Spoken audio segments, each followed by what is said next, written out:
कौशल्या और रघुवीर की एक बेटी थी सविता। सविता को बचपन में ही पोलियो मार गया था, जिससे वो एक पैर से अपाहिज थी। सब लोग उसे दया की दृष्टि से देखते थे और अपने माँ बाप की बहुत लाडली थी। उसकी आंखों में कभी आंसू नहीं आने देते थे।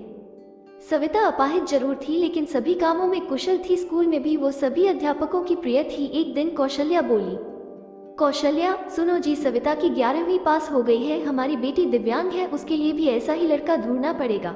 लगता है उसकी शादी करने में बहुत मुश्किलें आएंगी, इसलिए अभी से लड़का ढूंढना शुरू कर दो। रघुवीर, हाँ कौशल्या सही कहती हो। सविता कितनी सुंदर और सर्वपूर्ण सवपन है, लेकिन पैर की वजह से मेरी बेटी की जिंदगी खराब हो गई। सविता ने अपने माँ और बाबूजी की बात सुन ली। वो पास आकर बोली, सविता बाबूजी, क्या मैं आप सब पर बोझ हूँ? मेरा पैर खराब है, इसका मतलब ये तो नहीं मैं किसी पर आश्रित रहूंगी। फिर कैसे हुई मेरी जिंदगी खराब? कौशल्या, मन छोटा मत कर बेटी, किसने कहा कि तू बोझ है? तू तो हमारी आंखों का तारा है। सविता, माँ मैं पढ़ाई के साथ साथ कुछ करना भी चाहता हूँ, जिससे मैं खुद पर निर्भर रह सकूं।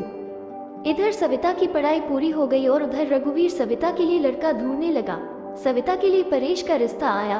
परेश रसायन फैक्ट्री में काम करता था।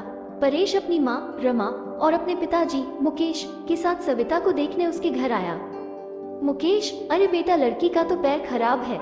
परेश, पिताजी, अगर मैं दिव्यांग लड़की से शादी करूंगा तो मुझे किसी का जीवन संभालने का सौभाग्य मिलेगा। रमा, बेटा तेरी जिंदगी है, जो भी फैसला हो सोच संभाल कर लेना। परेश, देखिए सविता जी, मैंने आपकी जितनी तारीफ सुनी, मैं खुद को आपसे मिलने से रोक ही नहीं पाया। क्या आप शादी के लिए राजी हैं? सविता, परेश जी, मैं एक अपाहिज लड़की हूँ और आप पूर्ण रूप से स्वस्थ हैं। क्या आप एक अपाहिज लड़की को स्वीकार करेंगे? परेश, सविता, मैं जिंदगी भर आपका सहारा बनने के लिए तैयार हूँ, अगर आपको ऐतराज ना हो तो। सविता, अगर आप तैयार हैं तो मैं खुशनसीब हूँ कि मुझे आप जैसा जीवन साथी मिलेगा। सविता और परेश की बहुत धूमधाम से शादी हुई। चारों तरफ चर्चा थी कि बड़ी भाग्यशाली है सविता, जो दिव्यांग होते हुए भी उसे इतना अच्छा पति मिला है। रमा, बहू, आज तुम्हारा पहला दिन है, इतनी जल्दी कैसे उठ गई? आराम से उठ जाती। सविता, माँ मुझे जल्दी उठने की आदत है, मैंने नाश्ता बना दिया है, आप सब लोग नाश्ता कर लीजिए। रमा हैरान थी कि एक पैर खराब होते हुए भी सुबह उठकर नाश्ता भी बना दिया। इसी तरह सविता ने थोड़े ही दिनों में सारी जिम्मेदारी अपने ऊपर ले ली। सविता से सभी बहुत खुश थे।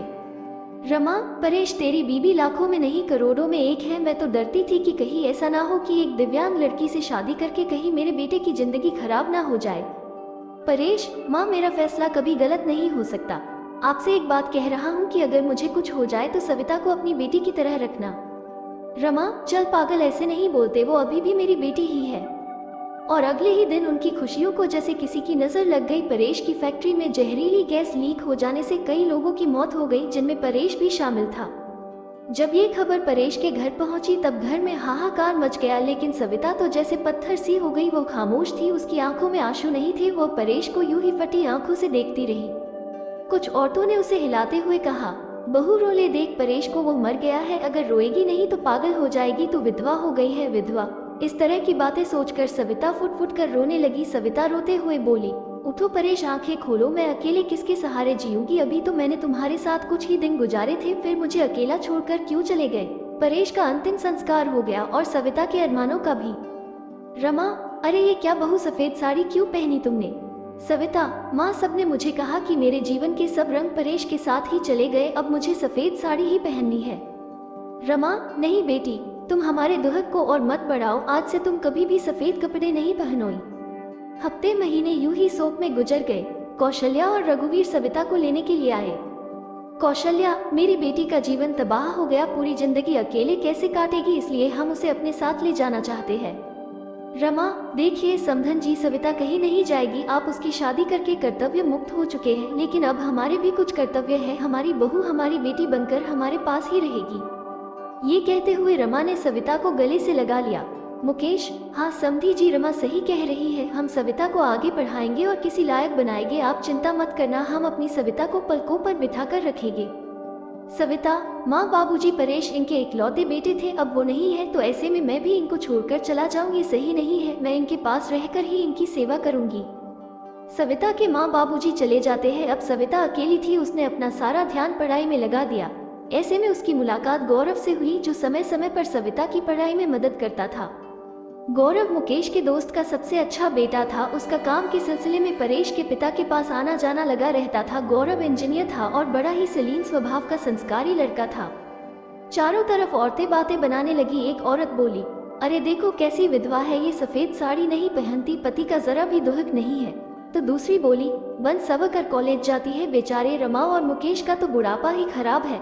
तीसरी औरत ने कहा, पहले इस लड़के का घर में आना जाना ठीक था, लेकिन अब परेश नहीं है तो इसे जवान विधवा बहू के घर नहीं आना चाहिए। लेकिन सविता को किसी की बातों से कोई फर्क नहीं पड़ता था, क्योंकि उसके सास ससुर उसके साथ थे। रमा जब इतनी अच्छी बहू के लिए लोगों के ये ताने सुनती तो वो तड़प उठती थी, रोने लगती थी। सविता ने अपनी मेहनत से बीएड कर ली और विकलांग कोटे में वह एक शिक्षिका के रूप में नियुक्त हो गई। रमा सुनो, परेश के पापा, हमारी सविता अब एक टीचर बन गई है। लोग ना जाने उसे कैसे कैसे ताने देते हैं, हमें अब उसकी शादी कर देनी चाहिए।